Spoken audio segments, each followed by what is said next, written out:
एक समय की बात है। एक सुंदर और शांत गांव था जिसका नाम सृष्टिवन था। सृष्टिवन में लोग सादगी और एकता के साथ जीवन बिताते थे। उस गांव के पास एक घना जंगल था जिसे जादुई जंगल के नाम से जाना जाता था। कहा जाता था कि इस जंगल में एक दिव्य वृक्ष था जिसे कल्प वृक्ष कहा जाता था। इस वृक्ष की विशेषता थी कि यह किसी भी व्यक्ति की एक सच्ची इच्छा पूरी कर सकता था, लेकिन केवल वही जो सच्चे मन से उसकी पूजा करता था। रामू ने अपनी यात्रा की शुरुआत की और कई कठिनाइयों का सामना करते हुए अंततः कल्प वृक्ष के पास पहुंचा। उसने सच्चे मन से वृक्ष की पूजा की और अपनी एकमात्र इच्छा व्यक्त की। रामू ने अपनी यात्रा की शुरुआत की और कई कठिनाइयों का सामना करते हुए अंततः कल्प वृक्ष के पास पहुंचा। उसने सच्चे मन से वृक्ष की पूजा की और अपनी एकमात्र इच्छा व्यक्त की। हे दिव्य वृक्ष, कृपया मेरे परिवार के लिए समृद्धि और खुशी प्रदान करें। कल्प वृक्ष ने रामू की सच्चाई और निष्ठा को पहचाना और उसे एक सुनहरी फल दिया।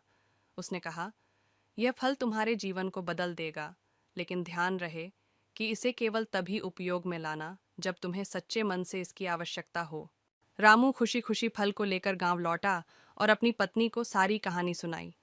उसकी पत्नी ने उसे समझाया कि इस फल का उपयोग केवल सबसे कठिन समय में करना चाहिए। उन्होंने फल को एक सुरक्षित स्थान पर रख दिया और अपनी साधारण जीवन शैली में वापस लौट आए। समय बीतता गया और रामू ने अपने कठिन परिश्रम से धीरे धीरे अपनी स्थिति को सुधार लिया।